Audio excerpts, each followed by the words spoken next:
मैं आपके साथ पेशावरी नमकीन गोश्त बनाऊंगी, जो कि बहुत ही डिलीशियस और बहुत आसानी से बनने वाली रेसिपी है। जैसे कि बकरीद में हमें बहुत सी डिशेस बनानी होती हैं और हमें कुछ ऐसी रेसिपीज भी चाहिए जो क्विक बनने वाली हों और बहुत यमी भी हों, तो पेशावरी नमकीन गोश्त उन्हीं में से एक है, तो ज़रूर से इसको ट्राई कीजिए। और जैसा कि आप यहाँ पर देख रहे हैं कितने मुख्तसर से लिमिटेड से इंग्रेडिएंट्स हैं यहाँ पर, और बस इतने से ज़्यादा से इंग्रेडिएंट्स में बहुत ही डिलीशियस ये रेसिपी बनकर तैयार होती है। और आप इसको किसी भी मीट में बना सकते हैं, ऐसा नहीं है कि आप सिर्फ मटन में ही बना सकते हैं।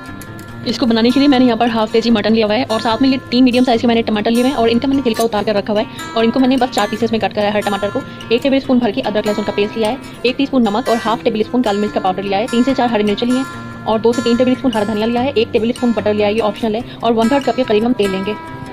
सबसे पहले एक प्रेशर कुकर में हम तेल को गर्म कर लेंगे और जब तेल हमारा गर्म हो जाएगा हम इसमें अदरक और लहसुन डाल देंगे। इसको हम 30 से 35 सेकंड के लिए सॉटे कर लेंगे और अब हम इसमें मटन डाल देंगे और मटन को हमें यहाँ पर फ्राई कर लेना है 3 से 4 मिनट के लिए, जब तक ये अपना कलर चेंज नहीं कर देता है। मटन को मैंने 3 से 4 मिनट के लिए फ्राई कर लिया है अदरक और लहसुन के साथ। अब हमें इसमें टमाटर ऐड कर देने हैं, टमाटरों का छिलका उतार लीजिएगा। साथ ही में हम इसमें हरी मिर्च भी ऐड कर देंगे और काली मिर्च ऐड कर देंगे। काली मिर्च की आधी क्वांटिटी मैंने बचा ली है, जिसको कि मैं बाद में ऐड करूँगी।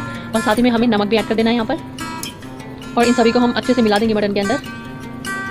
अब हमें यहाँ पर मटन को गला लेना है, तो हम इसमें ऐड करेंगे पानी। तो मैंने यहाँ पर हाफ कप यानी कि 100 ml पानी ऐड कर रहा है। हमें बस इतना पानी ऐड करना है कि हमारा मटन गल जाए, इसलिए ज़्यादा पानी ऐड मत कीजिएगा। और अब हम इसमें प्रेशर लगा देंगे। जब इसमें हाई फ्लेम पर एक प्रेशर आ जाएगा तो हमें गैस की फ्लेम को लो कर देना है और लो फ्लेम पर हम इसे 10 मिनट कुक करेंगे, जब तक हमारा मटन अच्छे से गल नहीं जाता है। इसके प्रेशर को हम नेचुरली रिलीज कर लेंगे। हमारा मटन जो है वो गल चुका है, लेकिन अभी यहाँ पर काफ़ी पानी है, तो हमें गैस की फ्लेम को ऑन करके हाई फ्लेम पर इसका सारा पानी ड्राई कर लेना है।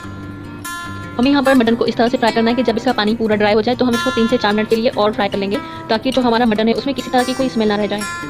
इसी दरमियान हमें इसमें बटर भी डाल देना है। जब हमें इसको फ्राई करना है उसी बीच हम इसमें बटर डाल देंगे और साथ में जो हमने काली मिर्च बचा ली थी वो भी हम इसमें डाल देंगे। ये बाद में काली मिर्च जो हम इसमें डालते हैं उसका टेस्ट बहुत अच्छा आता है। बटर जो है वो ऑप्शनल है, आप चाहें तो अवॉइड कर सकते हैं। अब हम इसको अच्छे से फ्राई कर लेंगे। तो हमारा मटन जो है अच्छे से फ्राई हो चुका है और हमारा पेशावरी नमकीन गोश्त बनकर तैयार है। अब हम इसमें हरा धनिया गार्निश कर लेंगे, मिक्स करेंगे और इसको सर्व कर लेंगे। तो ये देखिए, आपने देखा हमने इसको कितनी आसानी से तैयार कर लिया और बहुत ही डिलीशियस हमारा नमकीन गोश्त बनकर तैयार हुआ है। जब हमारे घर में मटन की इफरात होती है तो इस रेसिपी को बनाइए, बहुत शौक से घर के आपके सभी मेंबर्स खाएंगे और सभी को ये डेफिनेटली इंशाल्लाह बहुत पसंद आने वाला है। तो ज़रूर से इसको आप ट्राई कीजिएगा। अगर आपको आज की मेरी ये रेसिपी अच्छी लगी है तो प्लीज़ इसको लाइक ज़रूर कर दीजिएगा, शेयर ज़रूर कर दीजिएगा और मेरे चैनल को 1 टाइम सब्सक्राइब जरूर कीजिएगा। Thank you.